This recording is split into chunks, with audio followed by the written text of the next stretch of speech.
Jadi hanya kalau kita bersatu, gotong royong, dan menjadi masyarakat yang baik, sebab di dalam sila yang keempat itu kerakyatan yang dipimpin oleh hikmat, kebijaksanaan di dalam permusyawaratan dan perwakilan, itu artinya kita juga harus menghormati pemerintah kita bekerja sama dengan semua komponen di dalam masyarakat, dan kita bersama-sama bisa mencapai tujuan kita, goal kita, yaitu keadilan sosial bagi seluruh masyarakat Indonesia.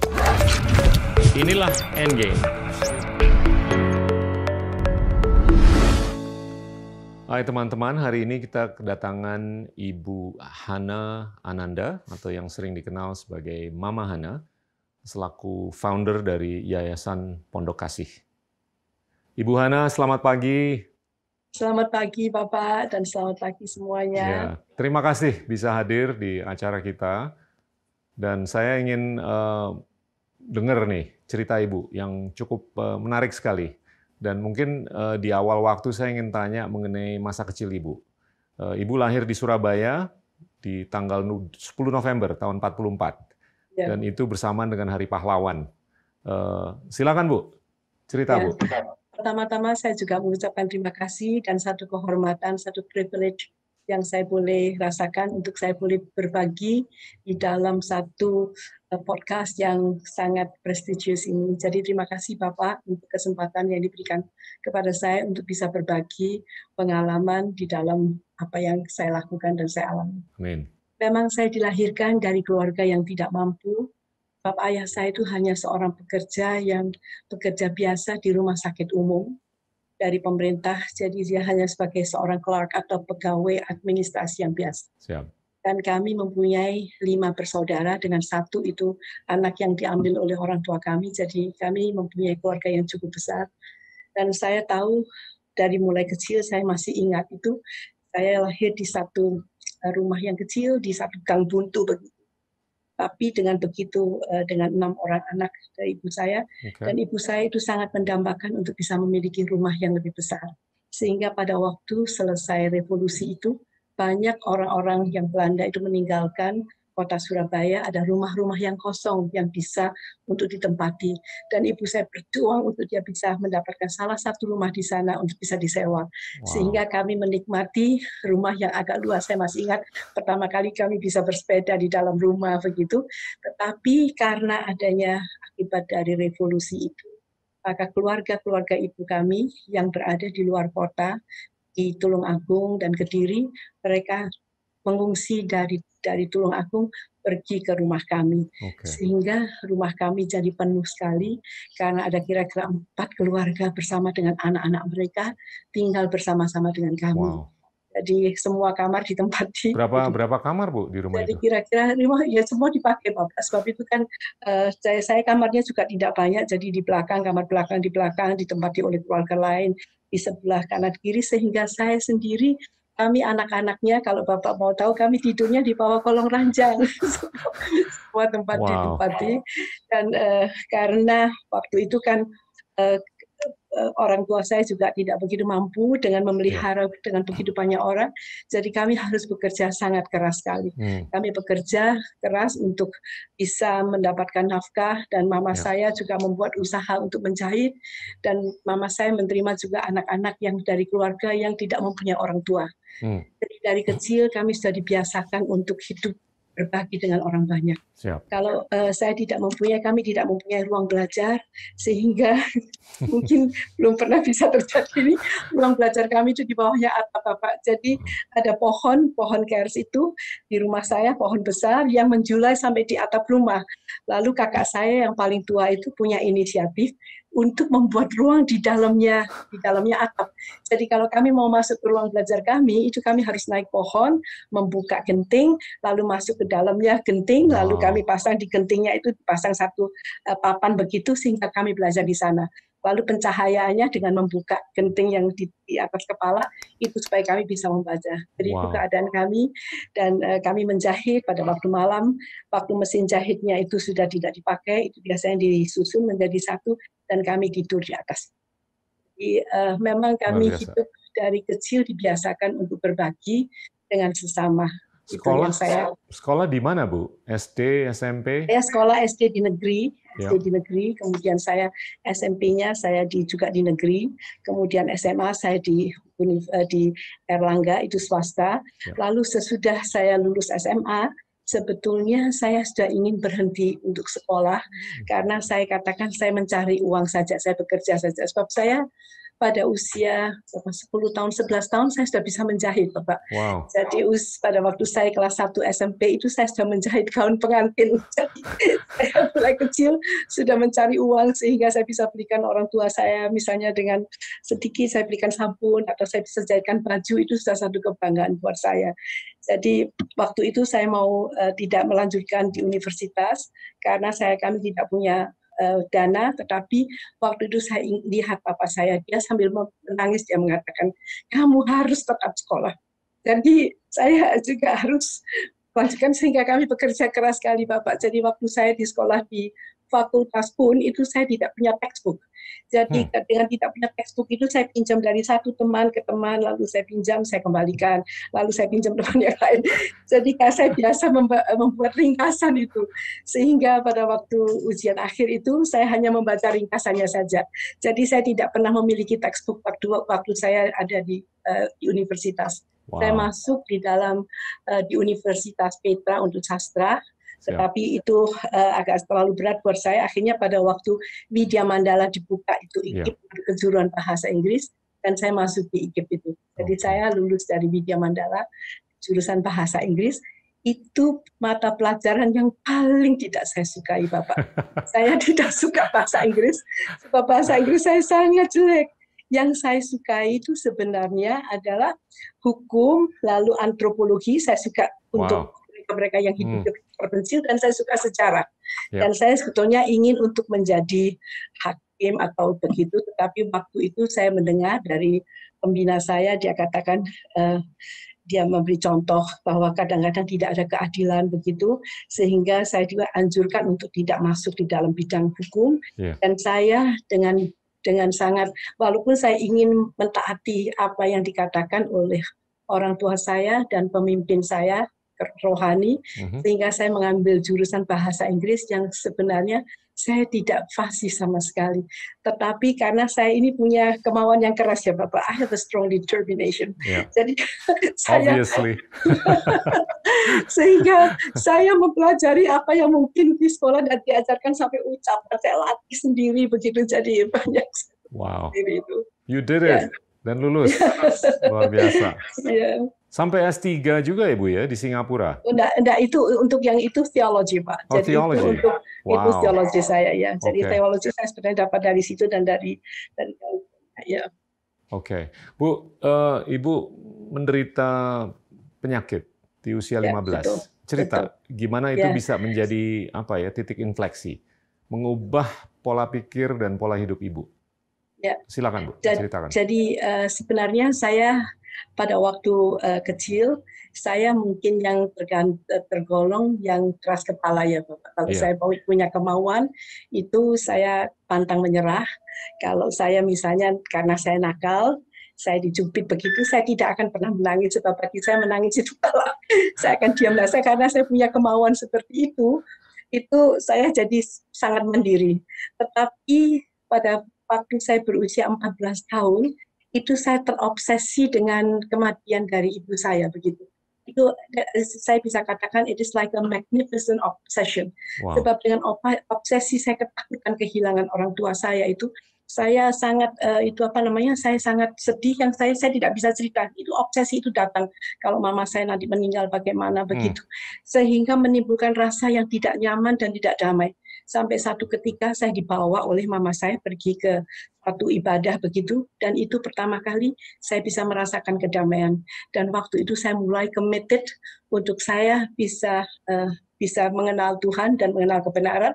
Dan saya memang dari kecil sudah dilatih untuk mempunyai integritas, walaupun kami keluarga yang miskin, tetapi kami dilatih untuk bekerja keras dan jujur dan bicara yang sopan. Begitu kami tidak pernah saya tidak pernah dengar ada kata-kata yang kasar atau umpatan dari orang tua saya gitu. Jadi waktu umur 14 tahun saya mulai mengenal kebenaran dan di situ saya mulai belajar untuk takut akan Tuhan, Bapak. Wow. Jadi saya tidak berani sampai ngerti apa saya tidak pernah lakukan sebab memikirkan yang jahat juga tidak boleh. Tapi waktu pas saya masuk di universitas itu saya kan mesti menghadapi Mahasurya ya, waktu itu kalau tidak salah latihan militer ya Pak. Dan waktu itu kalau masuk dan waktu itu saya baru menyadari bahwa saya menderita satu penyakit sebab kaki saya itu seperti sakit sekali, semua sendi saya itu seperti terlepas. Jadi kalau saya mau bergerak atau berjalan, itu seperti tulang-tulang saya itu bisa kedengaran itu apa itu namanya? Itu apa namanya, tulang-tulang itu bisa terdengar seperti begitu. Lalu saya tidak mampu untuk saya bisa mengikuti Mahasurya, tetapi saya kan harus mendapatkan surat dari dokter begitu. Saya pergi ke dokter, sudah dikumpulkan ada ahli-ahli, macam-macam ahli waktu itu di rumah sakit di Karangmenjangan di mana papa saya bekerja. Dan waktu itu dokter mengatakan ini sakit aneh. Dia katakan kalau ini hanya satu sendi, maka mungkin bisa memang kelihatan di foto itu sendi saya semua seperti kayak renggang begitu terlepas satu dengan yang lain. Kalau hanya satu sendi itu akan bisa dioperasi lokal lalu diikat itu ligamennya untuk bisa baik. Tetapi karena ligamen saya itu seluruh tubuh, jadi tidak bisa dioperasi semua. Tapi nanti kemudian ya Bapak, saya bisa melihat bagaimana penyakit saya ini memberikan inspirasi yang kemudian saya lakukan di dalam pelayanan saya. Sebab penyakit saya kan ligamen Bapak, setiap dua renggang. Nanti pada saat ini yang saya boleh alami bahwa saat ini kami juga seperti ligamen yang bisa merangkul orang-orang begitu. Jadi waktu saya menderita penyakit itu akhirnya dokternya tidak bisa memberi satu obat atau jalan keluar, saya berpindah ke dokter lain, namanya Dokter Abdul Saleh, saya masih ingat Abdul Saleh. Dia sangat tertarik melihat penyakit saya sehingga dia menyelidiki di perpustakaan di Erlangga di universitasnya. Dan kemudian beberapa minggu kemudian dia memanggil saya dan sebenarnya dia mengharapkan untuk saya menangis mendengar berita ini. Kemudian waktu dia suruh semua pasiennya keluar dan dia bicara kepada saya, dia katakan, Hana, akhirnya saya bisa menemukan penyakitmu. Sesudah saya mempelajari di universitas selama beberapa waktu ini, ternyata kamu menderita suatu penyakit yang jarang, dan biasanya itu penyakit bawaan dan penyakit itu tidak tersembuhkan dan belum ada obatnya. Dia katakan penyakit itu akan mempengaruhi mata, jantung dan tekanan darah. Dan untuk menghilangkan rasa sakit itu, sebab kaki saya itu seperti kayak dimakan sama binatang ya Bapak. Jadi di lutut saya itu seperti ada kayak lubang begitu ya, seperti kayak dimakan binatang begitu. Dan kadang-kadang kalau saya malam itu saya rasakan sakit sekali. Nah di situ kedekatan saya dengan Tuhan. Sebab saya merasa sakit yang mungkin saya tidak bisa ceritakan kepada orang lain, itu sakit sekali. Terus waktu itu dokternya mengatakan, jadi obatnya itu hanya bisa disuntik 1 minggu 2 kali untuk menghilangkan sakitnya, dan itu mungkin seumur hidup yang harus kamu alami. Waktu itu dokternya menuliskan nama penyakit saya, tetapi penyakit itu sebenarnya hanya menimpa pada separuh tubuh, tapi karena tubuh saya ini seluruhnya dia tambah, makanya dia tulis dengan kata generalis begitu, karena seluruh tubuh. Dan waktu itu dia katakan, jadi Hana bersenang-senang saja ya, jadi mungkin pergi nonton bioskop atau apa. Tapi saya katakan, saya waktu itu menjawab, dokter, saya masih punya Tuhan. Jadi saya memang sudah melepaskan dari kesenangan-kesenangan saya menonton bioskop yang sebelumnya saya suka. Dan akhirnya saya katakan, saya masih punya Tuhan dan saya akan berdoa. Kemudian saya merasa tubuh saya is good for nothing, hanya seonggok tubuh yang tidak ada gunanya. Sebab saya dipakai untuk bekerja, tidak bisa saya kalau naik kuliah itu naik tangga itu dengan susah payah, untuk jalan pun saya sering kali jatuh, tetapi saya paksakan tubuh saya untuk saya bawa naik sepeda, untuk saya mengunjungi orang sakit, sebab saya tahu rasanya bagaimana menderita ya Pak. Jadi arah saya waktu itu saya akan mencoba menghibur atau menguatkan orang sakit, dan saya pergi ke rumah sakit Karangmenjangan, itu rumah sakit umum yang sekarang jadi besar itu. Saya kebetulan saya pergi ke sana, saya mengunjungi dan saya mendoakan orang-orang yang sakit di bagian syaraf itu jiwa dan bagian kusta juga. Dan pada satu ketika waktu ada seorang ibu, dia keluar dan minta saya untuk mendoakan suaminya yang lumpuh, tidak bisa jalan. Dan kami waktu itu anak-anak muda satu tim, kami berdoa Berapa hari kemudian ibu itu datang dan katakan bapaknya sudah bisa jalan. Dan waktu itu secara berangsur-angsur saya mengalami kesembuhan, Bapak.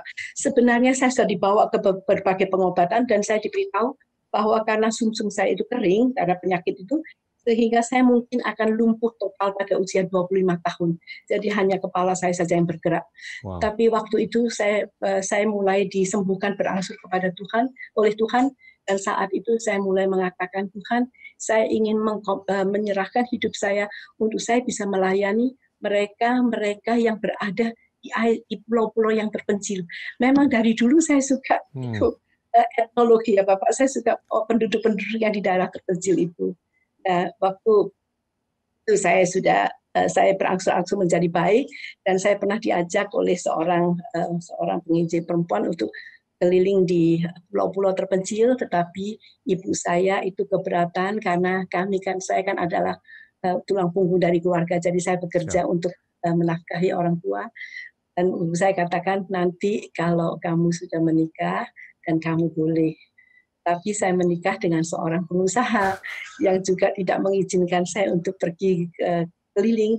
Tapi Tuhan mengetahui kerinduan hati saya 30 tahun setelah saya melayani di dalam gereja. Karena saya kan punya komitmen Pak itu, saya disembuhkan sehingga saya melayani, lalu saya terpanggil untuk melayani orang miskin itu. Dan ternyata saya menemukan orang-orang miskin yang terpencil yang tinggal di daerah-daerah kumuh.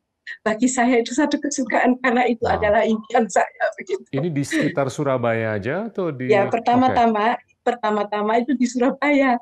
Pertama-tama kan mungkin saya pernah ceritakan juga di waktu saya diwawancara di tempat lain.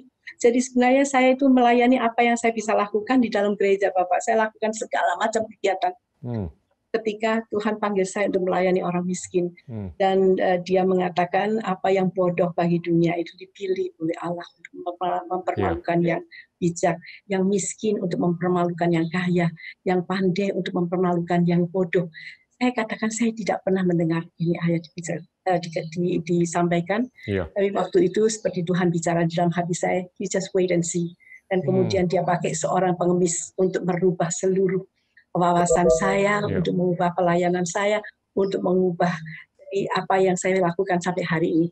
Jadi Tuhan mempertemukan saya dengan seorang pengemis yang di depan gereja saya, dan tidak menyukai pengemis itu, dan mukanya tidak begitu menyenangkan. Saya jika lewat, kalau saya beri uang, dia marah-marah. Sehingga saya juga tidak terlalu senang dengan dia.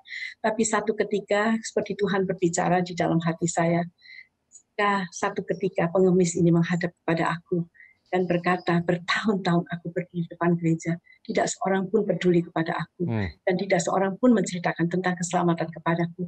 Pada siapa harus ku pertanggungjawaban nyawa dari pengemis ini? Terberani. Dan saya katakan, kami seluruh gereja bertanggung nyawa seorang pengemis. Dan waktu itu saya berdoa kepada Tuhan, Tuhan, berikanlah aku mata untuk saya boleh melihat mereka seperti Engkau melihat. Berikan aku hati yang tergerak oleh belas kasihan untuk saya boleh bisa mengasihi mereka, dan berikan aku tangan untuk saya bisa memeluk mereka dan mereka bisa merasakan kasih-Mu. Dan itu sesudah saya berdoa, itu pandangan saya berubah, Bapak. Saya melihat pengemis itu, saya bisa begitu menyayangi dia, saya mulai bergaul, bersahabat dengan dia. Saya melihat pengemis-pengemis di jalan, saya katakan mereka itu berharga di mata Tuhan. Tuhan mengasihi mereka. Kalau saya mengasihi Tuhan, saya harus bisa mengasihi mereka yang dikasihi oleh Tuhan. Dan itu merubah sesudah wawasan saya. Dari mulai seorang pengemis, dan seluruh kehidupan saya. Karena pada itu mungkin terlalu panjang ya, mungkin Bapak mau tanya sedikit. Iya, luar biasa. Jadi waktu saya bawa dia pertama kali untuk, saya katakan saya bisa memberikan Anda cuma mungkin uang sedikit yang cukup untuk makan sehari. Tapi kalau saya bawa Anda satu langkah masuk dalam bisa beribadah kepada Tuhan, dan Anda akan mendapatkan satu keselamatan. Jadi langkah kecil yang pertama yang saya bawa langsung mengalami mujizat yang luar biasa. Waktu saya bawa dia di dalam gereja, ada teman saya bawa dia duduk di sebelah saya, karena saya biasa mesti menerjemahkan khotbah itu. Saya takut suami saya duduk dengan pengemis berjajaran, sehingga saya mengajak teman saya untuk duduk di sebelah saya. Waktu saya membisikkan kepada dia bahwa saya ingin menyediakan rumah bagi orang yang tidak mempunyai rumah seperti ini, lalu dia membuka dompetnya, dia mengeluarkan satu cek 1 juta rupiah, dia berikan kepada saya. Jadi sesudah itu mujizat demi mujizat itu terjadi yang dimulai hanya dari satu permulaan yang sederhana, starts from very small beginnings. Jadi sesudah pengemis itu kan saya dapat bisa menyediakan satu rumah naungan untuk orang-orang tua.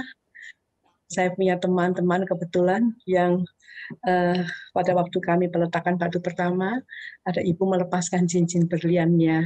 Lalu waktu kami mau menyelesaikan, ada ibu yang memberikan perhiasannya untuk dijual untuk atapnya.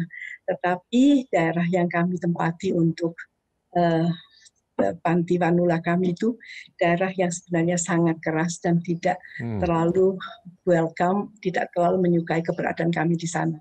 Dan itu adalah tantangan kami yang pertama. Tapi di situ kami belajar, Bapak. Kami belajar banyak sekali hal dan saya melihat pembelaan Tuhan itu luar biasa. Tapi mungkin ini sedikit terlalu personal to speak about ya. Jadi saya katakan mungkin itu di situ kami belajar. Sebab pada saat kami mendapat tantangan di satu tempat, ternyata Tuhan bukakan kami pintu-pintu tempat yang lain. Jadi saya tidak pernah membayangkan, Bapak kan tadi katakan Bapak datang ke Indonesia tahun 92, dan saya tahun 92 itu saya mendapatkan seperti pesan Tuhan untuk bagaimana saya bisa melakukan pelayanan ini dan apa yang akan terjadi itu dalam, kalau misalnya di dalam saya itu karena iman saya itu ada kitab Yesaya, dan Yesaya 60, jadi pada waktu kegelapan itu meliputi bumi ini, dan saya membagikan kepada orang miskin itu seperti membawa terang, dan kejadian-kejadian yang akan terjadi itu yang tidak pernah saya bayangkan akan terjadi, dan itu terjadi ayat demi ayat, sehingga saya bisa mendapatkan kekayaan dari bangsa-bangsa. Jadi saya terima banyak sekali kontainer sampai ratusan. Pada saat-saat itu, misalnya tahun 99, tahun 2000, 2001 sampai waktu tsunami Aceh itu, 2004, saya mendapat ratusan kontainer. Sehingga waktu sebelum tsunami Aceh itu, ini saya cerita mungkin kan tidak direkam ya Bapak, jadi Bapak tahu sedikit. Jadi waktu itu karena bantuan saya terlalu banyak, dan itu ada ceritanya juga kenapa saya bisa dapat bantuan. Sementara saya tidak punya teman-teman dari luar negeri waktu itu. Tetapi firman Tuhan mengatakan kekayaan dari bangsa-bangsa akan aku alihkan kepada engkau. Dan waktu itu saya katakan, dari mana saya mendapatkan kekayaan bangsa-bangsa? Tapi itu kalau saya cerita nanti tidak habis. Tapi akhirnya saya bisa mendapatkan kontainer itu, sehingga terakhir waktu Aceh ada tsunami itu, saya punya 125 kontainer yang tertahan yang tidak bisa saya bebaskan karena terlalu banyak sehingga akan dimusnahkan karena kami tidak bisa membayar demurrage-nya itu Bapak. Tapi pada waktu terjadi tsunami di Aceh, saya pergi ke posko di tsunami itu dan saya katakan saya punya 125 kontainer untuk saya bisa kirimkan untuk bantukan. Saya dapat fasilitas, saya dapat diberi kapal Bapak. Untuk mengirimkan dari bantuan-bantuan. Jadi ya mustahil itu. Tetapi waktu itu saya sudah mulai menjalin hubungan dengan saudara Muslim. Itu mungkin nanti kalau tadi saya mungkin sedikit melompat-lompat ya. Nggak apa-apa Bu, menarik sekali. Silakan Bu. Ya. Jadi sebetulnya saya akan mulai melayani orang miskin kan 91 ya, tahun 90-an. Sesudah itu saya akan mulai ada pengemis-pengemis datang, ada penjahat-penjahat, pengamen-pengamen, pemungut sampah yang berkumpul di rumah saya. Sebenarnya rumah saya itu saya buka asalnya untuk anak-anak, saya membina anak-anak sekolah minggu, kemudian anak-anak remaja, kemudian ibu-ibu yang bermasalah, yang mau bunuh diri, yang mau bercerai dan lain-lainnya. Tetapi pada waktu mulai kemasukan kemis-kemis itu datang, dan mulai ibu yang kelas menengah itu agak merasa keberatan, akhirnya mereka banyak yang meninggalkan saya. Hanya tersisa mereka yang melayani dengan saya sampai hari ini. Jadi sudah kira-kira 30 tahun kami melayani bersama. Dan waktu saya menerima orang-orang mengemis, pengamen jalanan itu Bapak, lalu orang-orang penjahat itu, dan kemudian saya menerima ibu-ibu yang lari karena dengan bawa bayi itu ke tempat kami, sehingga saya tampung di rumah saya. Waktu itu di rumah saya pribadi yang sedang saya mau bangun untuk di sebelahnya, dan saya tampung di rumah saya sampai penuh. waktu ada satu masalah, salah satu dari mereka yang seorang wanita tunasusila seperti yang saya simpan di rumah saya. Terus suami saya melihat dia dan suami saya agak sedikit marah gitu, sehingga saya harus memikirkan bagaimana memindahkan mereka. Kami kontrakan, akhirnya waktu kontrakannya habis, suami saya katakan, sudah kamu boleh pinjam, kantor saya tidak dipakai, yang tidak terpakai. Dan sampai saat ini itu sudah menjadi tempat, it's like heaven untuk anak-anak yang sebenarnya rencana diaborsikan itu. Jadi satu persatu itu kami peroleh dengan satu pergumulan, dengan satu ini. Tapi saya melihat bagaimana Tuhan bukakan pintu itu, sehingga waktu itu sudah berada, kemudian kan yang datang ke komunitas Bapak. Jadi pada waktu, ini saya ceritakan tidak direkam ya, jadi nanti Bapak bisa tanya malah yang penting. Itu mulai terjadi gereja-gereja dibakar itu tahun 96 kan mulainya di Surabaya Bapak. Kemudian melebar ke Jawa Timur. Kemudian tahun 97 kan ada krisis moneter yang seluruh ada mengalami kemiskinan. 98 itu kan sudah menyebar sampai ke Jawa Tengah. 98 ada kerusuhan di Jakarta gitu Bapak, kerusuhan di Jakarta. Kemudian setelah itu kan seluruh Indonesia ada antar etnis, ada antar agama, terjadi konflik di mana-mana yang Poso, Ambon sampai di Papua itu. Dan pada waktu itu tahun 99 itu saya sedang tahun 98 itu pada waktu sedang terjadi huru-hara dan luar biasa di Jakarta, sehingga semua pergi meninggalkan Indonesia, kebanyakan yang keturunan dari Tionghoa juga. Waktu itu anak saya sudah bersekolah di Amerika dan kami juga mempunyai rumah di sana. Terus suami saya tanya kepada saya, apa kamu juga mau pindah ke Amerika? Saya katakan, saya terpanggil, kalau semua pergi, siapa yang akan tinggal? Saya katakan tidak, kami akan tetap ada di Indonesia. Dan waktu itu Tuhan taruh di hati saya untuk memberi makan 5.000 orang. That was a lot. Kasih makan saat itu, tapi itu satu breakthrough Bapak. Jadi waktu saya ditaruh di hati saya untuk memberi makan 5.000 orang. Saya cuma menurut saja, saya bikin sudah rapat untuk mau kasih makan dalam rangka kami waktu itu bulan Desember, jadi dalam rangka Hari Kesetiakawanan Sosial Nasional yang diperingati bulan Desember kan untuk Natal begitu. Jadi saya gabungkan, jadi supaya kayak saya bisa general begitu Pak, bisa undang semua orang sebab itu dalam rangka Hari Kesetiakawanan Sosial Nasional. Lalu sesudah itu bulan Novembernya saya pergi ke Guatemala. Di Guatemala itu saya melihat satu transform community. Bapak tahu Guatemala di Amerika Selatan. Saya waktu ke sana itu pulangnya saya mampir ke Los Angeles karena kami stop di sana. Kemudian saya mau ingin berterima kasih kepada waktu itu ada namanya World Blessings yang mengadakan makan siang buat Tuhan itu. Saya dapat kebagian karena saya punya asuhan orang miskin di komunitas-komunitas. Sebelumnya kami jual nasi murah untuk membantu komunitas yang di kuburan, mereka yang masak, yang nggak bisa beli, kami kasih begitu. Tapi waktu orang Amerika itu, orang Indonesia yang tinggal di Amerika datang tahun 98 itu, kami sudah membuat nasi murah di mana-mana. Dia memberikan bantuan nasi untuk makan siang selama 5 hari. Dan itu dapat izin dari pemerintah juga, seperti dia lakukan secara nasional begitu. Dan saya ingin berterima kasih, saya berhenti di Los Angeles itu, dan saya mau menemui hanya untuk berterima kasih tanpa appointment, sebab tidak bisa saya bikin appointment. Waktu saya datang ke sana, saya bercerita tentang apa yang kami lakukan. Waktu itu kami bisa bikin sekolah, Pak, sekolah di kolong jembatan. Kami bantu anak-anak pemulung yang tidak bisa sekolah karena tidak bisa bayar. Lalu saya melihat ada anak yang mau meninggal karena sakit tapi tidak bisa ke dokter. Nah, di situ mulai permulaan. Jadi asalnya hanya menampung mereka untuk hanya beribadah, sebab mereka tidak diterima di gereja, Bapak. Gereja mereka dengan bawa tas-tas dan baunya mereka dan sepatu mereka yang tidak pakai sepatu kan tidak diterima Bapak di rumah ibadah. Jadi mereka berkumpulnya di rumah saya begitu. Jadi pada waktu saya ke sana, lalu saya diminta untuk memberikan kesaksian di sana dan saya mesti diminta untuk menunda penerbangan saya.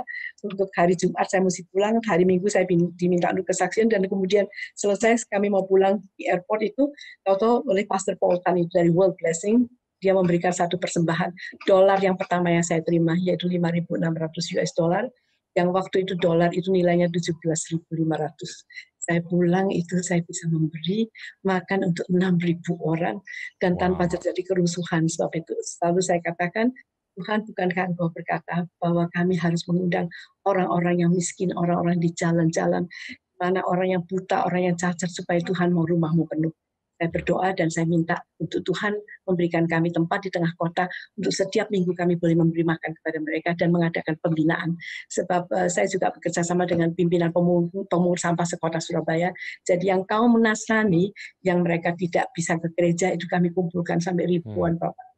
Mulai tahun 99 dan sampai pada hari ini, kalau Bapak tahu, beras itu tidak berhenti mengalir. Beras itu.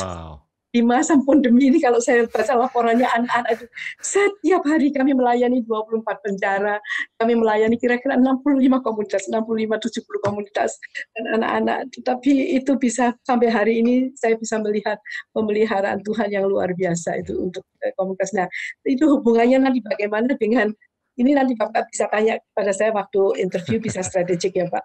Jadi bagaimana hubungannya, sebab tidak mungkin saya melayani orang miskin dengan tidak bersentuhan dengan saudara muslim, Bapak yang tinggal di komunitas. Ya kan Pak, memang permulaannya itu tantangannya berat sekali. Kami dapat tuduhan kristenisasi dan yang lain-lainnya.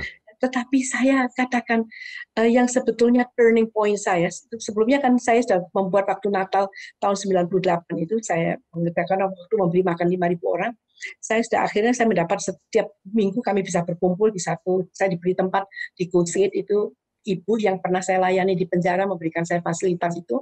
Kemudian saya mengundang mereka tokoh-tokoh agama, sebab kami di bawah naungan satu organisasi gereja yang namanya BAMAK, Badan Musyawarah Antar Gereja, sehingga saya sempat mengundang untuk tokoh-tokoh agama dari berbagai agama. Nah, sesudah itu tokoh agama mulai mendekati saya untuk kita bikin bakti sosial bersama-sama begitu.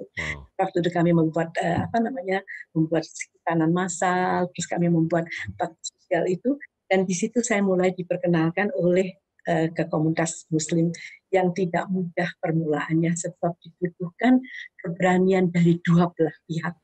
Baik dari kami, baik dari Muslim. Kami berdua, jadi pihak saya dan pihak Muslim yang bekerja sama dengan saya itu, saya mendapat tantangan dari gereja, pihak Muslim juga mendapat tantangan dari Muslim. Jadi, gimana Bu? Bisa mengobati kecurigaan dari kaum Nasrani dan kaum Muslim? Karena ini mudah sekali dipersepsikan sebagai upaya kristenisasi. Enggak, tapi mereka sekarang bisa buktikan, saudara Muslim saya sekarang bisa bersaksi. Saya istilahnya kalau Bapak tahu yang radikal-radikal, katakan saya bersama Mama Hana 16 tahun. Tapi belum pernah Mama Hana mengkristenisasi, sehingga I've got their trust. Saya sampai mereka masukkan, jadi itu caranya kan memang it takes time. Mereka perlu waktu untuk membuktikan bahwa saya mengasihi mereka dengan tulus begitu. Jadi yang saya bawa itu hanya I only launch love, Bapak. Jadi yang saya bawa itu hanya kasih. Pertama kali dengan penuh kecurigaan sampai waktu panti, ini saya cerita pada Bapak, ini yang mujizat yang luar biasa, sampai waktu panti jompo kami di demo untuk kami harus keluar dari panti itu di tempatnya Bupati di Sidoarjo, dan waktu itu saya menghadapi saudara Muslim yang berteriak untuk mengatakan kami tidak suka keberadaan di sana dan saya harus keluar, dan saya sudah menandatangani untuk saya keluar mengosongi panti kami selama 7 hari. Saya harus keluar. Saya mengalah, saya katakan kalau kami harus keluar, kami akan keluar. Tapi di dalam minggu itu Tuhan bangkitkan seorang mafia yang tetangga kami yang saya tidak kenal. Mafia itu saya tidak kenal, namanya Pak Agus, dan dia katakan saya seorang mafia. Dia teriak di depan rumahnya, dia, saya orang jahat, kenapa tidak pernah saya dimasalahkan, kenapa terus ibu itu terus dimasalahkan. Saya melihat dia menjaga anak-anak yatim, saya melihat dia memelihara orang-orang tua, tapi mengapa terus dia masalahkan. Lalu dia mengatakan kalau ada yang berani menyentuh panti itu lewati mayat saya akan datangkan korak-korak. Itu sampai hari ini kami tetap berada di tempat itu. Jadi itu seperti hal-hal seperti itu yang tidak terduga.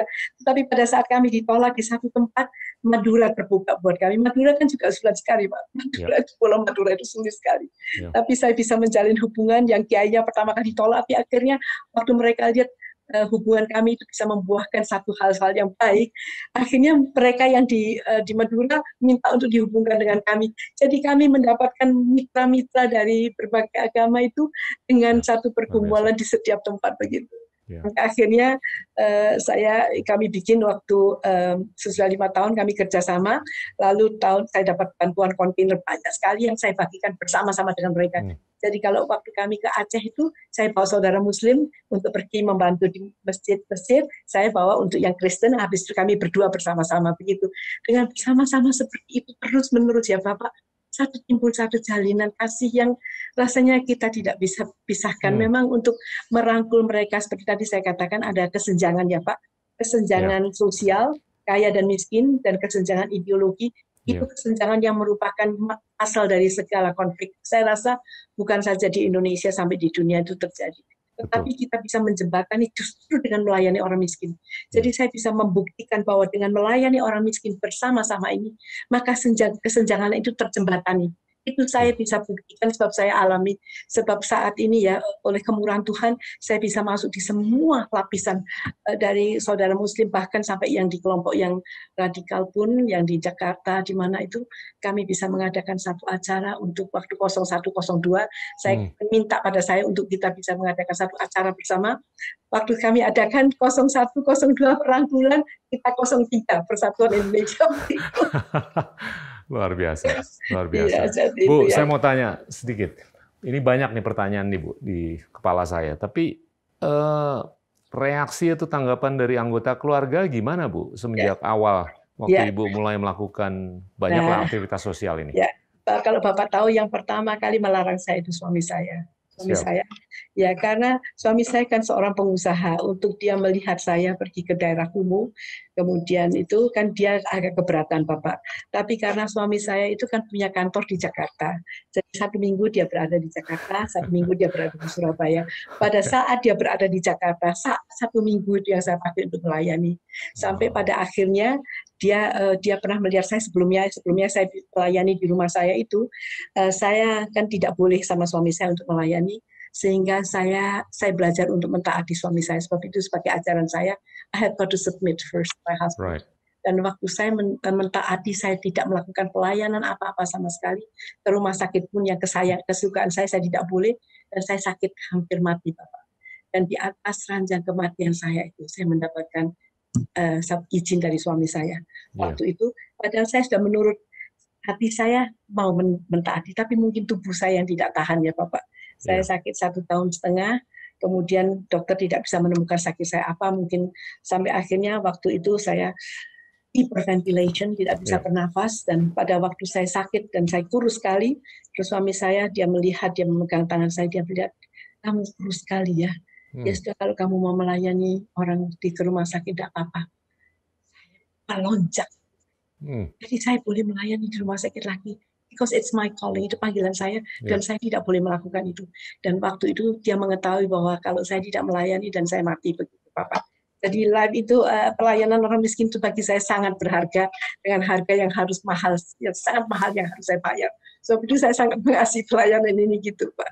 Jadi anak-anak gimana Bu reaksinya? Anak saya cuma 1, anak saya kan hanya 1, tetapi saya kan juga ada panti asuhan banyak, dan anak saya cuma 1, dan kebetulan anak saya waktu itu kan sekolah juga di Amerika Bapak. Jadi dia tidak begitu melihat, tapi anak saya it's okay, sebab dari kecil dia tahu kalau saya suka melayani. Bahkan saya pernah katakan sama dia bahwa you know that is my calling from God, that I should serve. Nah, tapi saya juga dapat tantangan dari gereja Bapak, dari gereja. Nah, cerita Bu, silakan.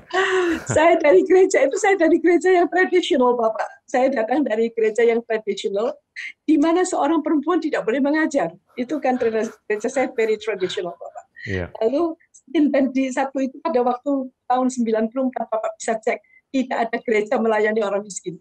Sebab waktu itu saya mau mengadakan hari Natal untuk orang miskin yang dimulai dengan pelayanan waria. Jadi saya mulai dengan pelayanan waria. Waria itu kan orang yang paling terproduk dari komunitas kan waria ya. Jadi waria mau bikin hari Natal, lalu saya dimintai kalau bisa itu mereka menghimpun mereka, dan waktu mereka saya menghimpun waria itu pertama kali bulan Januari tahun 94. Waktu itu saya melihat temanya mereka, karena dia aku mengasihi engkau dan engkau berharga di mataku. Akhirnya saya buat tema itu kan ada ayatnya di Alkitab. Because you are precious in my eyes, and I love you itu. Dan waktu itu saya melihat, saya menangis, saya melihat orang waria yang paling tertolak itu, sekarang mereka menyanyi untuk mengatakan bahwa saya walaupun ditolak oleh dunia, tapi Tuhan menerima saya, dan dia mati juga untuk dunia dan mati untuk saya.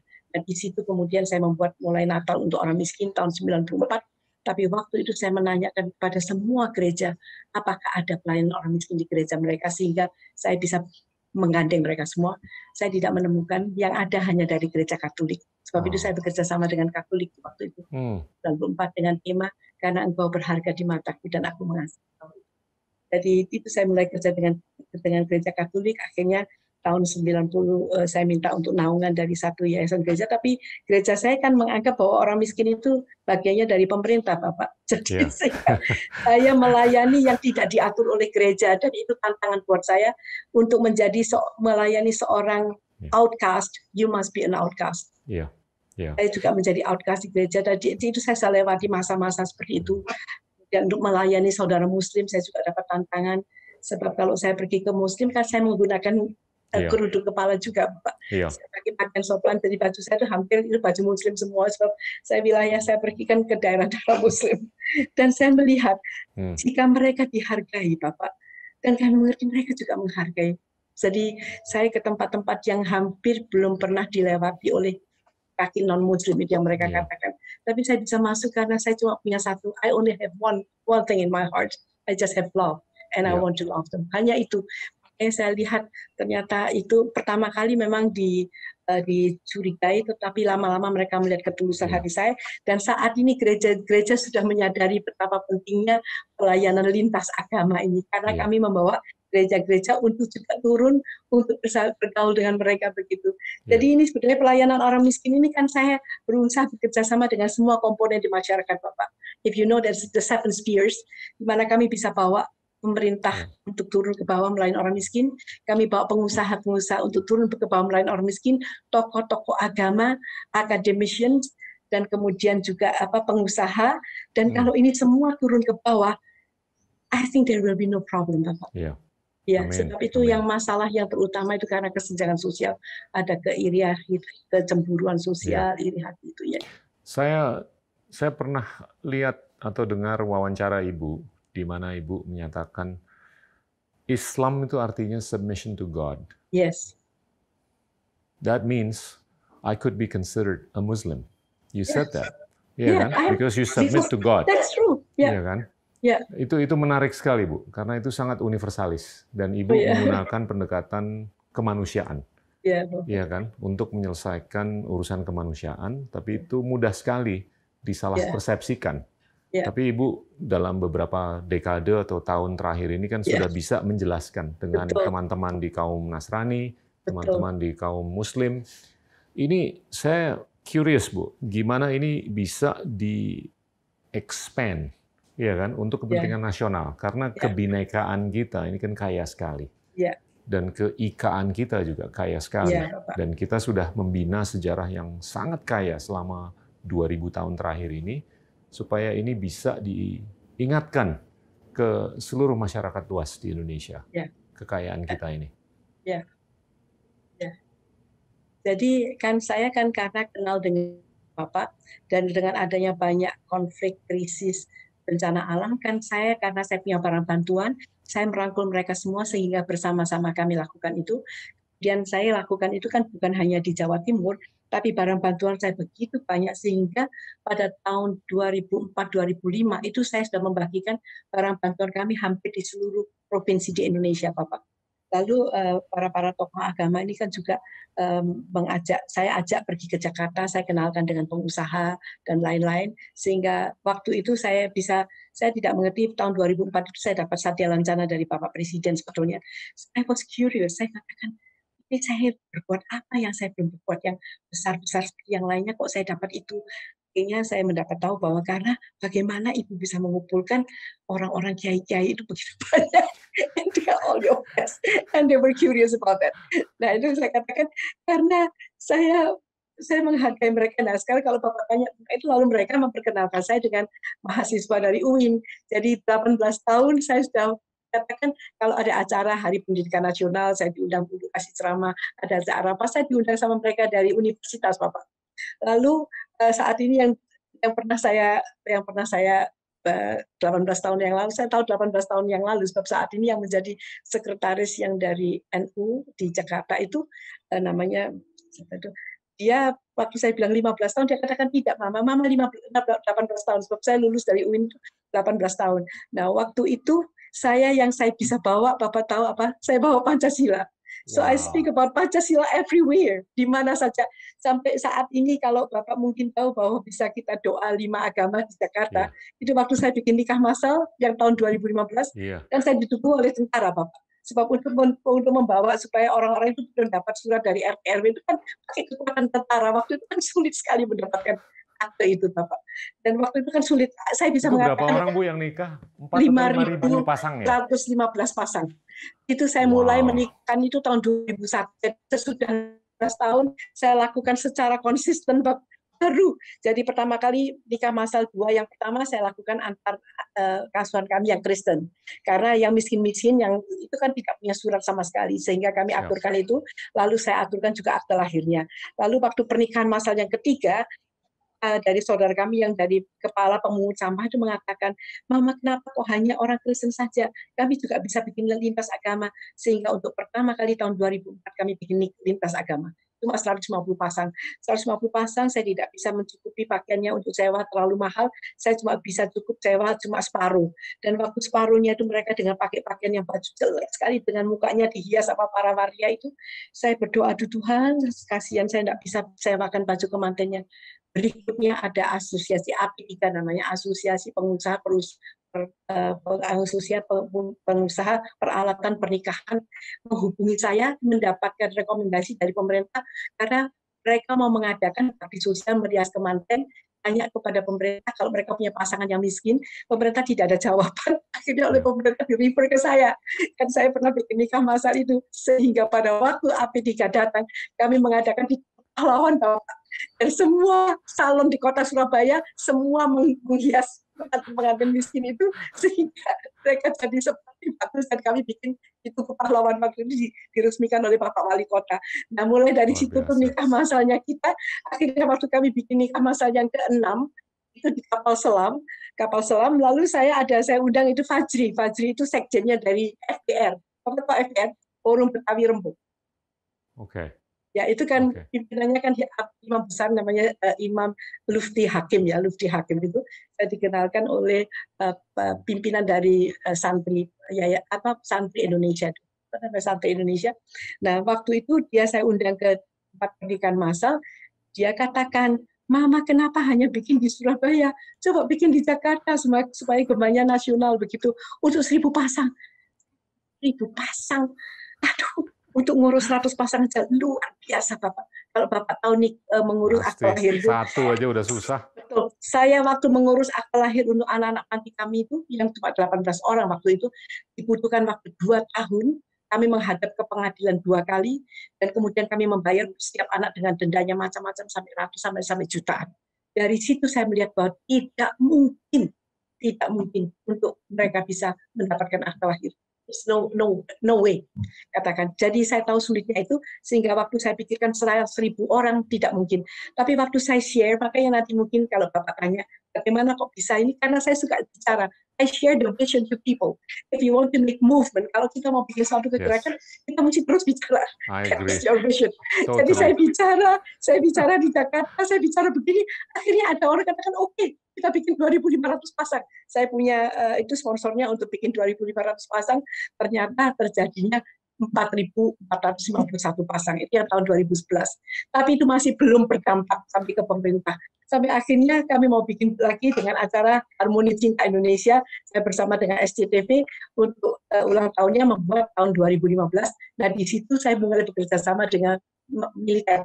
Tahun 2011 saya hanya bekerja sama dengan Kepsos, tapi sekarang dengan militer, karena mengantarkan waktu itu kan Bapak lihat musik ke lurah camat itu kan uang semua, Bapak. Uang semua itu bayar semua uang. Dan yang mengantarkan militernya, sehingga waktu itu dia tempatnya posnya militer itu dipakai tempat untuk menikahkan mereka, Bapak. Jadi militer menyediakan tempatnya. Dan waktu itu di dalam satu acara itu militernya semua kumpul, dan waktu itu kan kita rapat dan mereka mengatakan nanti kita akan waktu doa, saya selalu minta untuk doa bersama. Nanti waktu doa, nanti kita diwakili oleh satu dari Muslim. Tapi saya katakan, Bapak, kan kita punya 5 agama yang diakui pemerintah. Jadi kalau mungkin bisa, biar 5 agama itu berdoa. Kalau pimpinannya dari militer, saya lupa namanya, dia katakan, dia tanya sama militernya, kalau gitu siapa di sini agama Hindu? Ada yang angkat tangan. Siapa agama Kristen? Angkat tangan. Siapa agama Buddha? Angkat tangan. Sehingga hari itu berdoa 5 agama. Sehingga kalau Bapak melihat itu, dan waktu itu tahun 2015 itu kebetulan Pak Junardi yang menjadi ketua pelaksananya, Pak Junardi yang dari Global Iya, Compact itu, Pak. iya. Ya. Dan di situ ada 5 agama Pusing dia berdoa. pasti. Ya, 5 agama berdoa di bawah satu atap. Dan Wow. waktu itu saya sebetulnya sebelumnya itu kan saya minta kepada waktu saya kan sudah terlibat karena barang bantuan kan saya terlibat di Kemensos ya Bapak. Siap. Dan waktu ada rapatnya untuk HKSN itu saya cuma memberanikan diri, saya bilang itu acara rapat yang terakhir di Kemensos. Saya bilang apakah boleh saya mengintegrasikan nikah massal ini di dalam kegiatan dari Kemensos, jadi kegiatan HKSN. Oh bisa Bu, waktu itu dikatakan Pak siapa namanya, Pak Andi itu pimpinannya, bisa Ibu. Nanti Ibu kirim aja acaranya di Istora Senayan Bapak. Kirim aja perwakilan dari 5 agama, 5 pasang. Tapi karena itu rapat yang terakhir, sehingga pada waktu di Istora Senayan, itu saya sudah membawa 5 pasang dari Buddha, Hindu, Kristen, Katolik, sama Islam. Saya sudah bawa di sana, tapi tidak sempat diumumkan karena waktu itu kan sudah terakhir ya Pak. Jadi sudah programnya sudah ada semua, saya hanya menyusulkan begitu. Tetapi pada waktu acara itu terjadi tidak disebutkan apa-apa, tetapi pada waktu tanki-tanki dari tentara itu mau show of force ya untuk keliling Istora itu, salah satu dari tentara ingat datang kepada saya, Bu, mana Bu itu pasangan-pasangan mau dinikahkan, mari kita karak di atasnya tanki. Itu Bapak bisa lihat fotonya di Kompas itu. Jadi waktu pasangan dinaikkan di atasnya tanki dan dikarak itu keliling Istora itu, yang masuk di Kompas itu ternyata kami ditulis betapa pentingnya pengakuan dari pemerintah. Tulisannya seperti itu.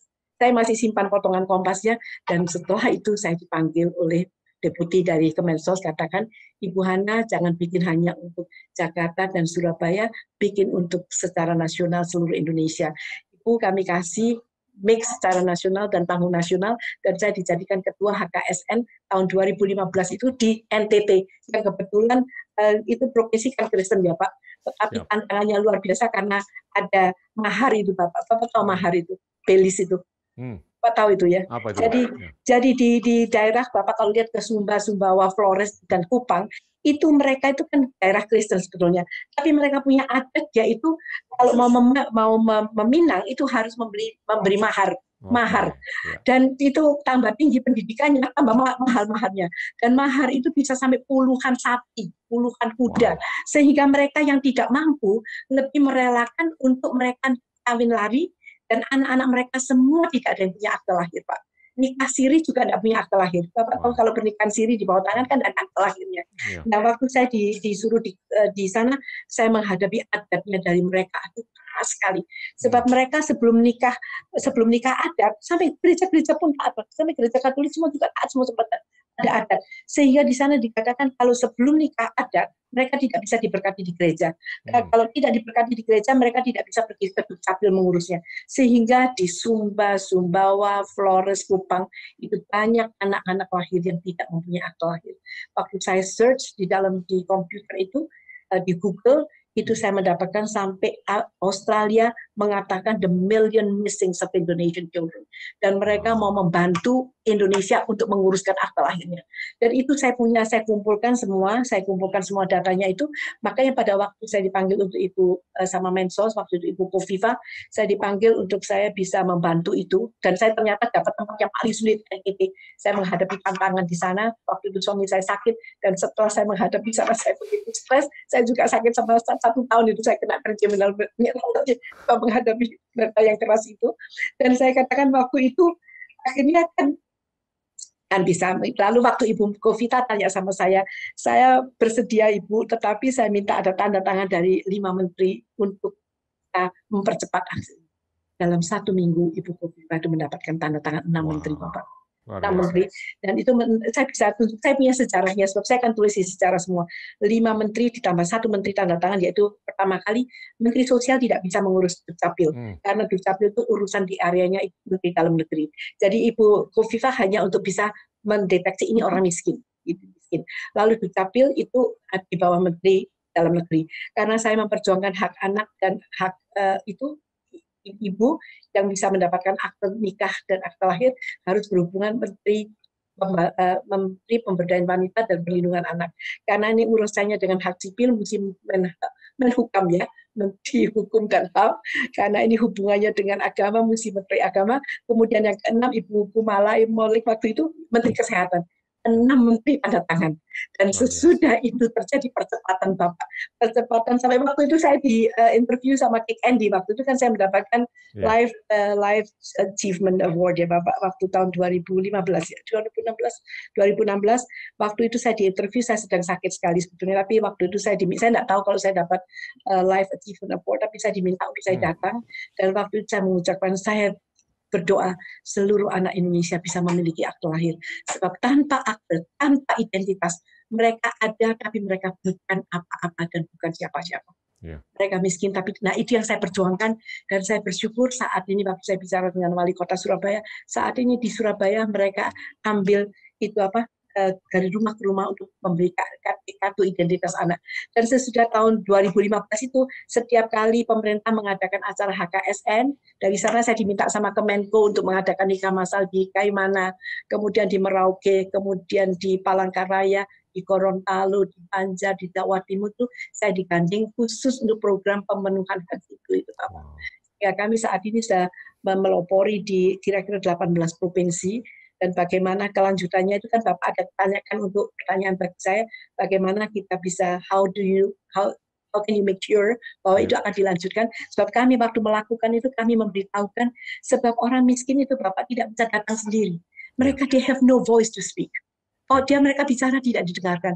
So we must be the voice for the voiceless. Jadi kalau kami bicara baru mereka bisa didengarkan Bapak. Jadi waktu saya ke sana saya minta untuk pemerintah sehingga pemerintahnya turun ke lapangan. Jadi waktu kami di Gorontalo kami didukung gubernurnya turun ke lapangan sehingga yang kami rencanakan hanya menerbitkan 1.200 akte lahir. Sebab HKSN kan biasanya di 6 kota Bapak. Itu kapal batas kesediaan kawan nasional. Di setiap tempat itu kami bisa mendapatkan 400 akte lahir, 400 lebih sehingga 3.000 lebih. Dan di situ kan kami tunjukkan kepada mahasiswa karena kami juga bikin festival pemuda itu. Jadi saya menjangkau pemudanya, dewasanya, dan waktu saya katakan kalau kami dari luar, kami melakukan ini untuk anak Anda. Dan kan tidak pernah dipikirkan bahwa di sekitar mereka ada ratusan yang tidak punya akte lahir, so you continue. Sehingga kami merangsang kemauan mereka untuk peduli kepada lingkungan mereka sendiri. Itu kami bisa merasakan, sampai sekarang mereka masih melanjutkan itu. Wow. Jadi begitu. Lalu saya berhubungan dengan akademisi yang tadi saya belum ceritakan kepada Bapak. Yeah. Jadi Bapak kan juga analyze nanti mana yang Bapak tanyakan sehingga saya menjawabnya nanti bisa to the point gitu. Sorry, I have too many stories to tell. Ibu juga pernah melakukan sunat massal kan? Oh iya Pak, berulang-ulang Itu luar Bapak. biasa loh Bu. Yeah. Sunat massal itu sampai ribuan Bapak. Sampai mereka yang disunat itu yang miskin sekali, biasanya kan kami kasih pakaian ya Pak untuk mereka habis sunat mereka pakai, dan ada yang begitu miskin sampai mereka mohon. Jadi dengan pakaian in their rags, di dalam pakaian mereka yang sangat kumuh itu mereka mengadakan sunat sampai saya mau menangis waktu itu rasanya. Tapi itu satu kebutuhan. Saya bikin sunat massal di mana-mana dan kami bikin mengurus akte kelahiran juga di mana-mana. Dan ini sunat massal itu kami lakukan Bapak juga beberapa kali. Lalu yang mahasiswa tadi kan saya belum sempat cerita sama Bapak. Dan waktu itu saya tahun 10 years ago ya, sudah berapa tahun. Itu yang kenapa asalnya sampai terjadi festival pemuda itu karena waktu itu salah satu dari ketua BEM-nya, saya ini suka lupa akan nama Pak. Jadi kalau Bapak tanya kelemahan saya di mana, it's my forgetfulness. Because I'm a visionary. Jadi orang katakan sebenarnya I see the macro, the big thing. You see the future. I see the vision, but I don't, I don't see the small things. Jadi waktu itu salah satu dari mereka, kalau nggak salah namanya Fauzan ya, dia datang kepada saya, dia bilang begini, Mama, apakah Mama tahu bahwa untuk menurunkan Presiden Soeharto hanya diperlukan 8 BEM, BEM se-Indonesia. Coba Mama kita bikin acara nasional, ini kata-katanya saya persis, kita bikin acara nasional di Jakarta, sesudah itu bikin untuk Asia Pasifik. Dan siapa bisa kumpulkan BEM sekota se-Indonesia di Jakarta untuk kita bisa bersama-sama merubah wajah bangsa ini. Sebab saya lihat Pak, kaum milenial itu pikirannya mereka belum tercemar. Ini yang harus kita selamatkan Bapak. Iya. Millennials, the future leaders of our Iya. country. Iya. Jadi mereka kan masih pikirannya masih polos ya Pak. Nah waktu itu saya biasanya kalau saya dengar permintaan seperti itu, saya simpan di dalam hati and I pray about it. Berapa tahun kemudian waktu saya melihat, saya ingat waktu itu tahun 2014 sampai 13 ya. 7 years 13. Saya diminta bicara di sana, kebetulan BEM-nya itu Laila. Laila kelihatan begitu antusias sekali sampai karena dia dari usul Fakultas Perbandingan Agama. Sehingga dia bisa mengusulkan saya untuk minta kalau boleh berkunjung kepada rumah-rumah ibadah begitu. Itu Laila. Dan saya mendapat surat resmi dari universitasnya untuk kunjungan dari mereka untuk bisa melihat ibadahnya orang lain. Itu Laila. Dan Laila itu punya leadership yang luar biasa. Dan waktu kami Universitas Islam sampai Universitas Islam modern ya ada ya. Itu di mana di pondok pesantren sesudah mereka minta kepada saya, kemudian saya selalu simpan di dalam hati kalau ada permintaan seperti itu. Dan satu ketika waktu saya dengar ada Bapak Niko itu mempunyai pendeta Niko, Bapak tahu, yang mempunyai SICC, Sentul International Convention Center yang besar itu Bapak. You know that? Bapak tahu itu dipakai oleh presiden pun pakai International Convention Center itu very big and very good convention center.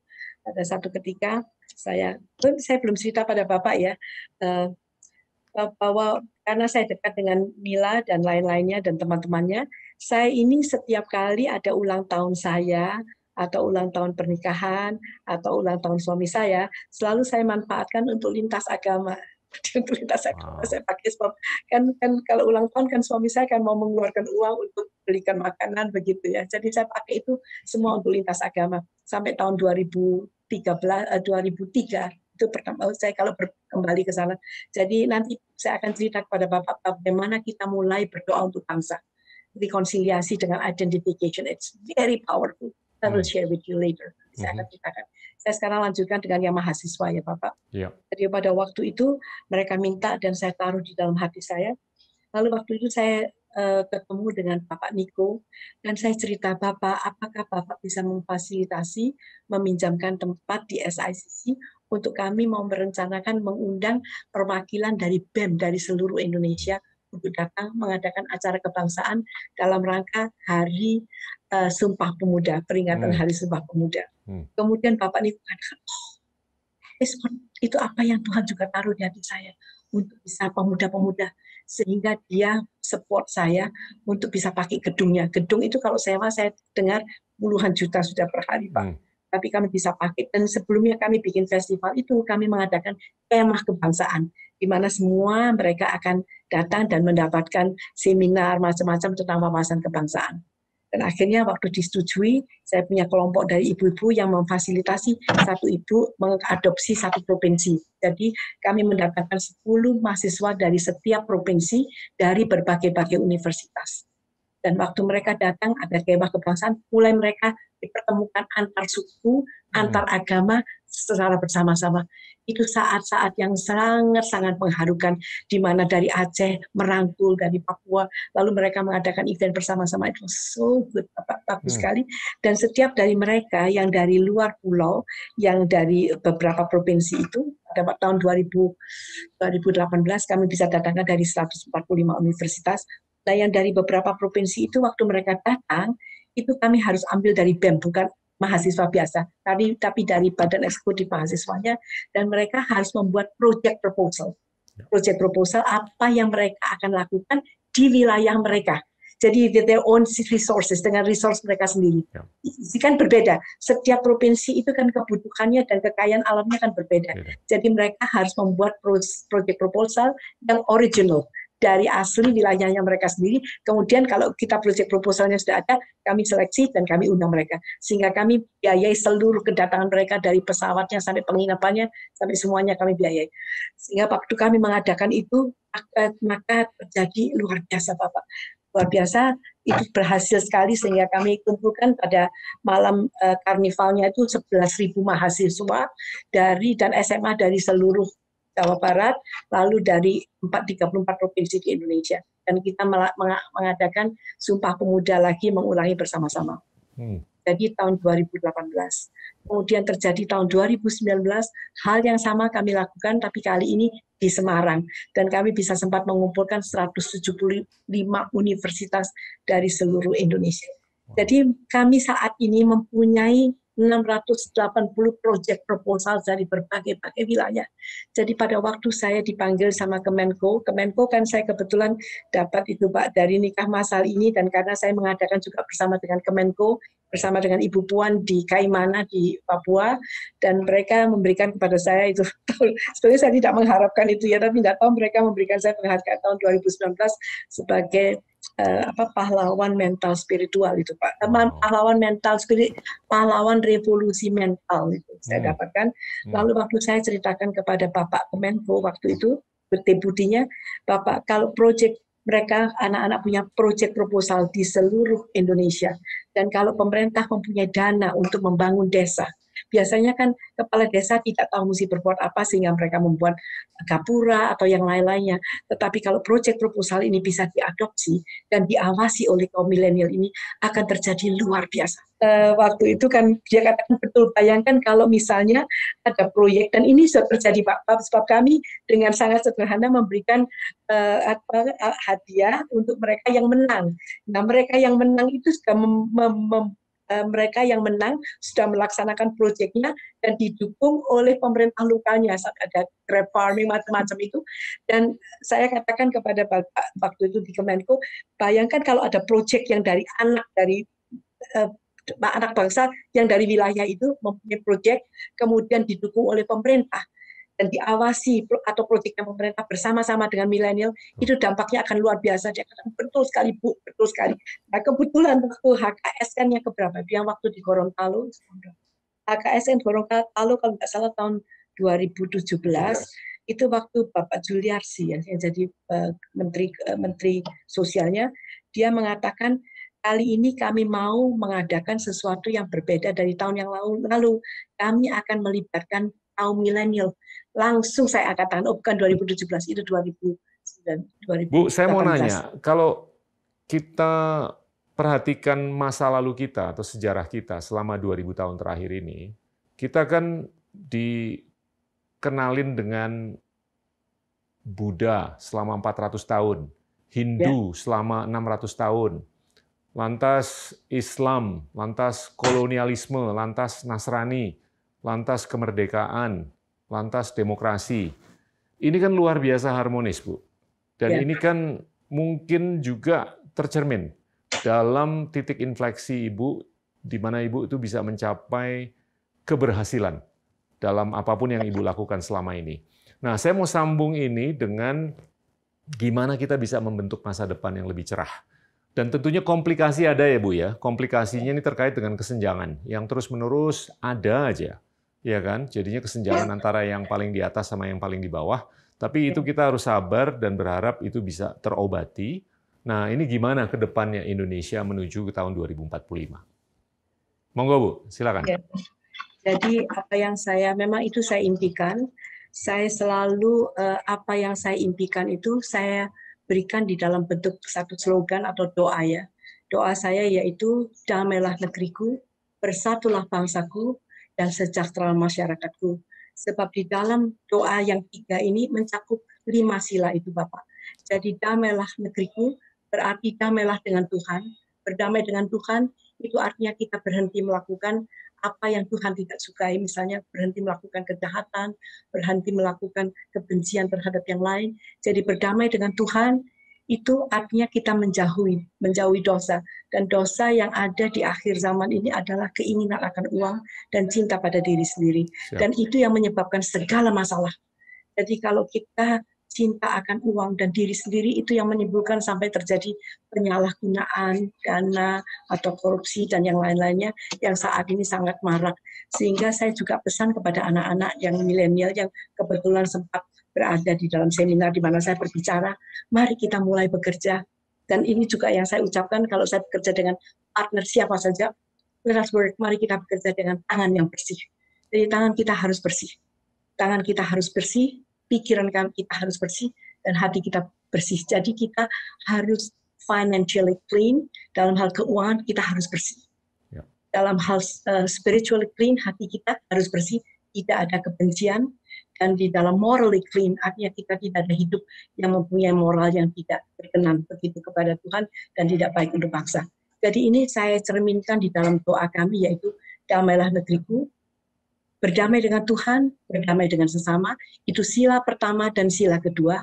Kemudian yang kedua adalah bersatulah bangsaku, berdamailah negeriku, bersatulah bangsaku, dan sejahtera masyarakatku. Jadi ini tadi encapsulate, ini merangkum seluruh sila di dalam Pancasila, yaitu yang pertama damai dengan Tuhan, ketuhanan yang Maha Esa, dan kita menghayati setiap sila yang ada di Pancasila. Berarti secara pribadi kita harus menunjukkan ibadah kita kepada Tuhan, berdamai dengan Tuhan. Lalu dalam kehidupan sehari-hari kita peduli kepada sesama, itu kemanusiaan yang adil dan beradab. Berarti kita harus peduli kepada sesama, terutama mereka yang membutuhkan, yang termarginalkan, yang tersisihkan dari masyarakat. Itu yang harus kita pedulikan. Dan kalau kita bisa mengasihi Tuhan dan mengasihi sesama, maka tidak sukar untuk kita bisa mengasihi bangsa. Jadi itu bersatulah bangsaku. Jadi kita harus bersatu. Sebab hanya dengan bersatu dan gotong royong, sebetulnya seluruh ringkasan dari Pancasila gotong royong.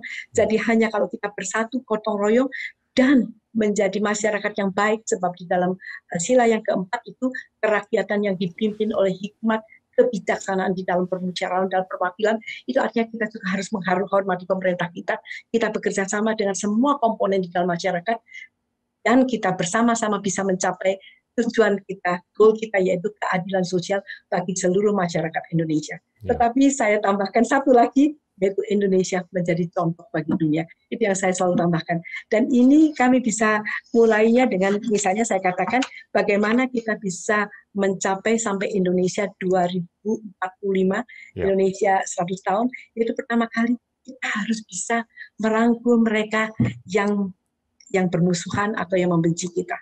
Jadi itu yang kalau sebab saya lihat Indonesia itu begitu kaya dan sangat diinginkan oleh banyak negara ingin mendapatkan Indonesia. Dan kita siapa yang bisa mempertahankan kalau bukan kita? Dan apa yang bisa menghancurkan kalau lebih daripada internal problem kita? Kalau kita bersatu, kita bisa menghadapi semua musuh. Tetapi kalau di dalam kita sudah kita buat diadu domba sehingga kita saling membenci dan kita saling bermusuhan dan kita lemah di dalam, dengan mudah orang luar akan mengalahkan kita. Kita bisa lihat sejarah bangsa ya Bapak, kenapa Majapahit yang begitu besar yang sampai kekuasaannya melampaui apa yang ada di Indonesia saat ini bisa musnah, bekasnya pun tidak ada Bapak. Saya kan pergi ke di Mojokerto, kan saya melihat itu Bapak, saya melihat tempatnya. Dan saya sempat untuk kesempatan itu juga berbicara di tempat di mana Gajah Mada mengadakan sumpah palapanya. Itu saya ada di sana, sebab saya juga bekerja sama dekat dengan aliran kepercayaan yang ada di sana. Mengapa sampai sama sekali tidak ada? Karena itu ada di dalam.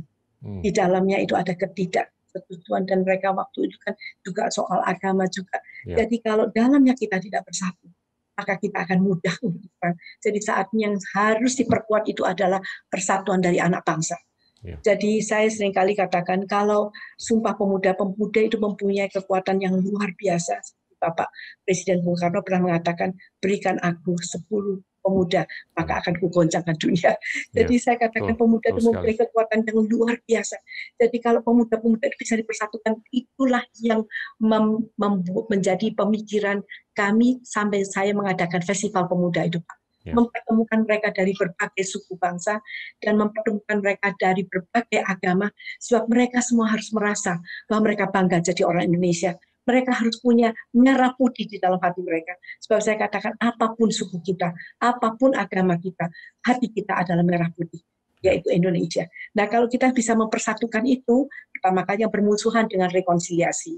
Dan saat itu bersama-sama untuk bersama-sama turun ke bawah dan memusuhi bukan satu dengan yang lain, tapi yang kita musuhi adalah kemiskinan, keterbelakangan. Kalau musuh kita itu satu, kita bisa tidak bermusuhan satu dengan yang lain, Bapak. Tuh. Sebab kita punya satu musuh kan, Bapak. Ya. Musuhnya kita itu adalah kemiskinan dan Tuh. kebodohan. Jadi Ya. kalau itu yang kita perangi, seperti pada waktu saya katakan bagaimana Surabaya sampai dikenal dengan kota pahlawan, sebab itu kan semua elemen masyarakat bersatu dan mereka mempunyai satu komitmen. Mereka atau mati. Jadi mereka berani begitu berkorban karena mereka mempunyai cuma satu musuh, yaitu penjajah. Sekarang penjajahnya sudah tidak ada. Tetapi saat ini kami mungkin tidak sadar, kita tidak sadar bahwa kita dijajah oleh mungkin ketidakharmonisan, ketidaksukaan satu dengan yang lain, atau yang terutama yang bisa dipermainkan yaitu agama misalnya. Nah, kalau kita bisa berrekonsiliasi, menyadari bahwa kita ini satu bangsa, dan kita itu juga memiliki satu Tuhan. Pancasila itu sebetulnya bisa menyatukan kita. Kita semua percaya bahwa Tuhan yang Maha Esa. Cara kita untuk beribadah sesuai dengan keyakinan kita. Jadi kita tidak saling menyalahkan, tidak saling menista, tetapi kita bisa berarti yang pertama, that is peace. Sebab mungkin kita bisa mengerjakan apapun kalau tidak ada damai. Kalau negara dalam keadaan perang kan tidak bisa berbuat apa-apa, Bapak. Dan kita bisa melihat contoh-contoh kehancuran di tempat yang lain karena terus-menerus terjadi peperangan. Jadi nomor satu damai. Dan sesudah kita bisa berdamai, mari kita bersama-sama mempedulikan orang-orang miskin. Kita berbicara kepada mereka, memperjuangkan hak dan keberadaan mereka, sehingga mereka memiliki identitas, sehingga mereka bisa mendapatkan pengakuan dari pemerintah, sehingga mereka dapat menikmati segala akses dan fasilitas yang disediakan oleh pemerintah. Jadi ini memanusiakan manusia. Jadi maksudnya itu mereka yang tidak punya apa-apa, tidak punya identitas, dan mereka itu bukan siapa-siapa. Kalau barang yang kecil saja punya identitas, Bapak. Kalau Bapak beli barang kecil aja kan ada identitinya. Tetapi kalau kita manusia tidak punya identitas, saya masih ingat lebih 10 tahun yang lalu lebih itu, pada waktu saya mulai menguruskan akte lahir untuk ribuan anak. Jadi setiap kali hari anak kami membuat program untuk ribuan anak-anak. Saya masih ingat waktu itu ada satu dari pemerintahan datang kepada kami dan memberikan arahan kepada saudara-saudara kami, sebab asuhan saya itu, saya punya ribuan asuhan yang miskin, Bapak. Dan dia berikan begini, paling tidak Bapak tulis kalau Bapak beli barang, itu ada bonnya, ada namanya Bapak, simpan di kantong. Supaya jika ada terjadi sesuatu, paling tidak orang itu tahu Bapak itu siapa. Sangat menyedihkan, Bapak. Itu yang saya perjuangkan selama bertahun-tahun. Sehingga kalau kita tidak mungkin bisa kerjakan sendiri. Sebab orang miskin tidak berani untuk datang. Jadi kita yang harus proaktif untuk memperjuangkan hak sipil mereka, hak dasar mereka, bahwa mereka itu warga negara Indonesia. Dan itu penting sekali, sebab kalau Bapak bisa bayangkan, kita akan menghadapi bonus demografi di tahun-tahun itu. Kita akan mempunyai banyak sekali anak muda atau orang yang produktif di usia mereka di tahun-tahun itu. Bayangkan seandainya mereka tidak punya identitas apa-apa, mereka tidak bisa bersekolah, mereka tidak bisa bekerja, mereka tidak bisa, bahkan untuk traveling tidak bisa, sebab untuk mau sewa kos-kosan juga tidak bisa, sewa kos-kosan bukan ID, mau pergi naik kereta api pakai ID, Bapak mau bekerja mesti pakai ID. Jadi apakah bisa dibayangkan bahwa jutaan orang-orang yang produktif waktu itu, tapi tidak punya apa-apa, tidak bisa bekerja, tidak bisa berbuat apa-apa, dan mereka akan hanya bisa dipakai sebagai alat-alat kejahatan, Pak. Jadi sebab mereka beberapa kali itu kita bicara dengan beberapa narasumber mengenai gimana ada unsur-unsur di dalam suatu negara yang bisa merobek negara itu sendiri. Dan seringkali commonality-nya atau kesamaannya itu adalah terkait dengan kesenjangan. Bisa nggak, Bu, dari apa yang saya sudah dengar ini disimpulkan bahwa musuh yang paling nyata untuk kita bisa merawat dan menjaga keharmonisan adalah kesenjangan. Kalau itu kita bisa obati, kalau itu bisa kita kalahkan, semestinya nggak ada alasan kita nggak bisa kan merawat keharmonisan untuk bukan hanya puluhan tahun, tapi ratusan dan ribuan tahun ke depan kan. Nah, saya mau tanya Ibu bisa nggak melukis masa depan Indonesia di tahun 2045? Konteksnya gini, Bu, karena saya melihat bahwa Indonesia ini adalah kekuatan yang cukup keren, iya kan? Iya. Diversitas manusianya, biodiversitasnya yang sangat luar biasa kaya, dan skalanya juga luar biasa besar. Yes. Tapi kalau kita ke luar negeri itu kan seringkali orang justru lebih kenal dengan negara-negara lain dan termasuk negara-negara tetangga kita yang jauh lebih kecil. Betul. Nah, coba deh Bu, dilukiskan masa depan kita tahun 2045 dalam konteks keharmonisan yang kita bisa rawat selama kita bisa mengalahkan musuh kita ini, yaitu kesenjangan. Ya. Jadi yang saya katakan, saya kan juga punya teman-teman banyak dari luar negeri ya Bapak. Siap. Jadi pada waktu saya dapat kesempatan untuk bicara di International Forum, itu bahkan mereka itu memikir Indonesia itu lebih kecil dari seperti kayak Thailand atau Laos. Jadi waktu mereka datang ke sini, mereka terkejut melihat besarnya Indonesia ini begitu luas. Tetapi mengapa tidak dikenal? Sehingga mereka mempelajari Indonesia dan kemudian mereka mengatakan Indonesia itu negara yang begitu bagus. Dan saya terus terang saya sendiri sangat bangga dengan Indonesia. Saya merasa seperti kita Indonesia yang terdiri dari kepulauan yang terletak di antara dua garis, di antara garis khatulistiwa. Kita itu seperti zamrud ya Pak, permata yang sangat berharga. Dan kemudian kita dilengkapi oleh Tuhan memberikan kepada kita itu kebinekaan yang luar biasa. Kita diberi suku-suku bangsa. Saya akan Bapak juga mungkin kalau traveling Bapak bisa melihat ke Amerika Selatan. Negara kemana saja Bapak pergi, orangnya rupanya sama, bahasanya sama, bahasa Spanyol, hampir tidak kelihatan perbedaan dari orang Chili, Argentina, itu kan orangnya mirip semua Pak rupanya. Tapi coba datang ke Indonesia.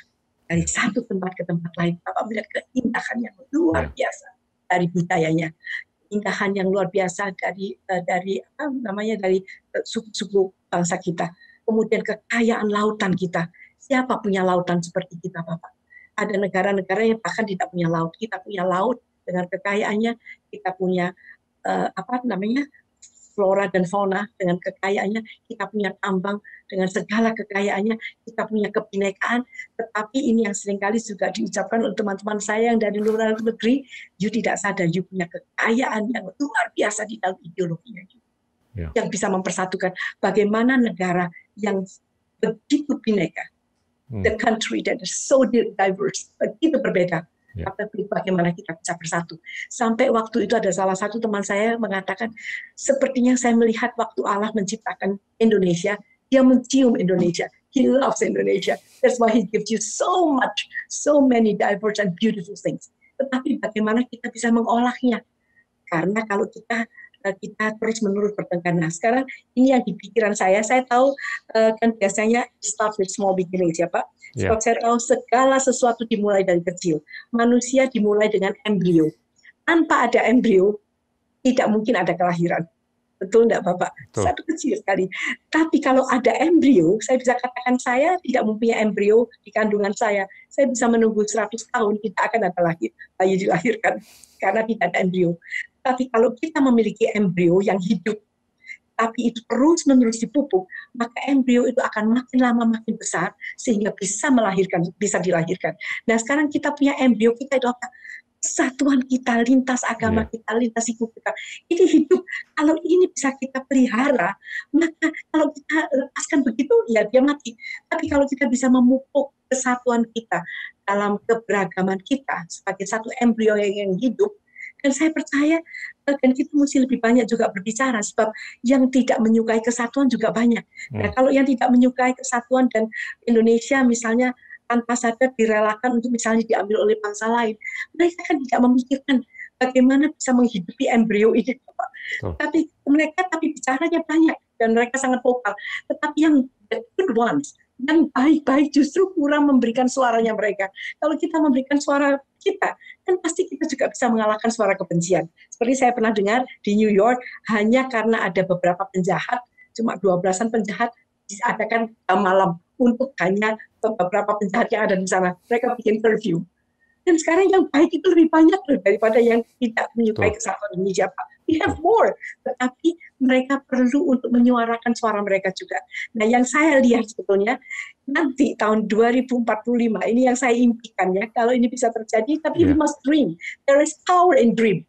Kan ada kekuasaan di dalam mimpi. Kalau kita tidak pernah bermimpi, kita tidak punya visi ke depan, seperti kita tidak punya arah. Sebab ada ditulis di dalam kitab Amsal Sulaiman, katakan, jika tidak memiliki visi, maka liarlah bangsa itu. Itu ada tertulis dalam kitab Amsal. Jadi sekarang visi kita ke depan itu apa? Kita mau Indonesia seperti apa? Kalau kita tidak punya visi itu, maka kita bisa liar, kita bisa mudah sekali untuk bertengkar satu dengan lain, berperang satu suku dengan suku yang lain. Nah, impian kita yaitu tahun 2045 Indonesia adalah negara yang jaya, Indonesia jaya. Disegani oleh bangsa-bangsa, karena Indonesia adalah anugerah Allah yang luar biasa bagi bangsa kita, yaitu indah, unik, beragam, kekayaan alamnya, lautnya, budayanya, dan lain-lainnya. Dan kalau kita bisa menggarap mereka yang muda, yang nantinya akan menjadi pemimpin-pemimpin bangsa itu, mulai saat ini, maka kita akan memiliki bangsa atau milenial yang mempunyai, yang produktif, mempunyai akhlak mulia, mencintai bangsa, menghayati Pancasila secara pribadi dan secara korporat sebagai ideologi bangsa, maka keadilan sosial akan bisa dinikmati oleh seluruh bangsa ini. Apakah mungkin? Mungkin. Sebab secara kecil-kecilan saya sudah membuktikan itu. Secara kecil-kecilan, sebetulnya saya adalah seorang triple minority. Bapak tahu triple minority? Tahu. I'm a woman, I'm Chinese, and I'm Christian. Jadi pada waktu saya tahun 2002, saya berada di Singapura, saya berada di dalam satu seminar, sedang saya mendengarkan seminar itu, seperti Tuhan berbicara kepada saya, engkau akan pergi dari masjid ke masjid. Pergi dari masjid ke masjid. Saya ini dari etnis yang minoritas, saya dari agama yang minoritas, dan saya seorang perempuan, tidak mungkin. Tapi Bapak tahu apa yang Tuhan pesankan pada hati saya? Only love can transfer love. Hanya kasih yang bisa memindahkan kasih. Jadi modal saya itu hanya satu. I love God and I love people. And that's what I'm doing. Dan itu apa yang saya lakukan. Dan saya membuktikan di dalam skala yang kecil bahwa itu mungkin terjadi. Sebab saat ini tidak ada batas tembok antara saya dengan agama-agama yang lain. Saya melihat saudara-saudara kami dari lain agama, saudara saya Muslim, seringkali saya bicara kepada anak-anak saya bisa merasakan kasih lebih dari mereka loh. Saya katakan, they love and they are very committed people. Dan saya kalau dengarkan dari mereka, sampai pada tokoh-tokoh agamanya memanggil saya mama, saya merasa bersyukur saya sudah tua, sehingga mereka bisa menganggap saya sebagai ibu mereka, dan saya bisa bercerita tentang indahnya keberagaman, indahnya kesatuan, indahnya kerukunan untuk kita bisa mempertahankan kekayaan bangsa dan Indonesia dan NKRI yang kita cintai bersama. Wow, luar biasa. You have completely earned the title Mama Hana. Thank you. Terima kasih banyak. Teman-teman, itulah Ibu Hana Ananda, founder dari Yayasan Pondok Kasih. Terima kasih. Inilah Endgame.